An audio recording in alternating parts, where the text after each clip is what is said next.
అయితే ఎన్నికల ప్రణాళిక గురించి ఎన్నికల వాగ్దానం గురించి మన శాంతి ప్రసాద్ చాలా బాగా చెప్పారు. ఖచ్చితంగా మేమైతే ఈ రాష్ట్ర ముఖ్యమంత్రి జగన్మోహన్ రెడ్డి గారు ప్రజాపక్షపాతి, ఏదైతే మహిళా పక్షపాతి అని నెరవేర్చాడు అనే దానికి నిదర్శనం ఏంటంటే, గత ప్రభుత్వం అంటే 7,000 రూపాయలు ఉన్న దాన్ని ముఖ్యమంత్రి అయిన వెనువెంటనే 11,500 రూపాయలు చేసి జూన్ 1 నుంచే ఆ యొక్క వాళ్ళకి పెంచిన జీతభత్యాలను ఇవ్వడం జరిగింది. దీంట్లో కేంద్రం గ్రాట్యుటీ ఎంత అంటే 1,800 రూపాయలు. కేంద్రం ఇస్తున్నది 1,800 రూపాయలు ఇస్తుంది. 9,200 రూపాయలు రాష్ట్ర ప్రభుత్వం భరిస్తా ఉంది.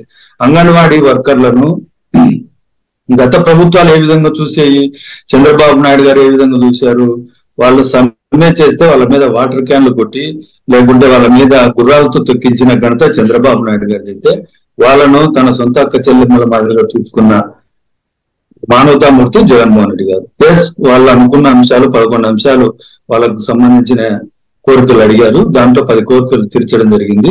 10 కోరికలకు సంబంధించిన జీవోలు కూడా పాస్ చేయడం జరిగింది. ఈ ప్రభుత్వం ఒక కోరికను సంక్రాంతి తర్వాత చేయడం జరుగుతుంది. దానికి కూడా పరిస్థితులు అడుగుతా ఉన్నారు. వాళ్ళకి ఎంత వేతనం పెంచాలా, ఏ విధంగా పెంచాలా, దీనికి సంబంధించిన పిఎఫ్ గ్రాట్యుటీ అడుగుతా ఉన్నారు. అది మన పరిధిలో ఉండదు, కేంద్ర ప్రభుత్వ పరిధిలో ఉంటుందని వాళ్లకు తన కుటుంబ సభ్యుల మాదిరిగా కూర్చొని ఆఫీసులో కూర్చోబెట్టి మాట్లాడడం జరిగింది. అరే వాళ్ళు కోరికలు అడగడంలో తప్పేం లేదు, దాన్ని ఏ విధంగా తీర్చాలా, ప్రభుత్వాలు ఏ విధంగా తీర్చాలనే విషయంగా జగన్మోహన్ రెడ్డి గారు దాని మీద ఖచ్చితమైన నిర్ణయం తీసుకుంటారు. ఏదైతే మున్సిపల్ వర్కర్ల గురించి మాట్లాడుతున్నటువంటి పెద్దలకు చెప్పదలుచుకుంది ఏంటంటే, గత ప్రభుత్వాలు 12,000 రూపాయలు వాళ్ళతో అన్ని పనులు చేపించుకొని 12,000 రూపాయలు ఇస్తా ఉంటే, ఈ ప్రభుత్వం వచ్చిన తర్వాత 9,000 రూపాయలు వాళ్ళకి పెంచింది. 21,000 రూపాయలు మున్సిపల్ వర్కర్లకు కార్మికులకు ఇస్తున్న జీతభత్యాలు 21,000. 9,000 12,000 ఉన్నదాన్ని 9,000 పెంచిన ప్రభుత్వం మంచిదంటారా చెడ్డదంటారా అది మీ విజ్ఞతకే వదిలేద్దాం. వాళ్ళు అడిగే డిమాండ్స్ ఏదైతే ఉన్నాయో దానిని కూడా ఈ ప్రభుత్వం సానుకూలంగా స్పందిస్తుంది, సానుకూలంగానే వ్యవహరిస్తుంది అనే విషయం తమ ద్వారా తెలియజేస్తా అనుకుంటాను. వాలంటీర్ల గురించి ఏదో పాపం ఏదో వాళ్ళకేదో ఖచ్చితంగా వాళ్ళను గవర్నమెంట్ జాబ్ ఇస్తామనో లేకుంటే ఇంకొకటి ఎక్కడా చెప్పలేదు.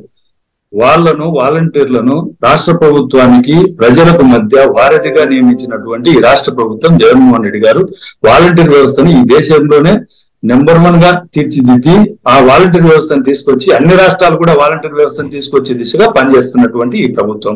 వాళ్లకు కనీస గౌరవ వేతనం 5,000 ఇచ్చి వాళ్ళు మిగతా టైంలో ఏదైతే ప్రభుత్వ పథకాలు అందించే దిశగా ఆ 4 రోజులు 5 రోజులు వారం రోజులు వాళ్ళు పని చేసుకొని మిగతా పనిని వాళ్ళు సొంత పనులు చేసుకున్న దానికే అక్కడ కల్పించడం జరిగింది. వాళ్ళకు సేవా కార్యక్రమం అనే చెప్పడం జరిగింది. దాని ఏదో ప్రభుత్వం ఖచ్చితంగా ఉద్యోగం కల్పించాలనో లేకుంటే ఇంకొకటో కాదు, అది సేవ అని మొట్టమొదటి రోజే ఈ రాష్ట్ర ముఖ్యమంత్రి జగన్మోహన్ రెడ్డి గారు ముఖ్యమంత్రి అయిన మొట్టమొదటి సభలోనే చెప్పడం జరిగింది.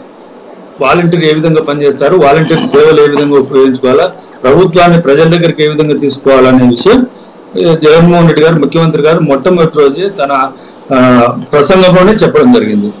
దాన్ని ఏదైతే ప్రతిపక్షాలైనటువంటి చంద్రబాబు నాయుడు గారు కానీ గతంలో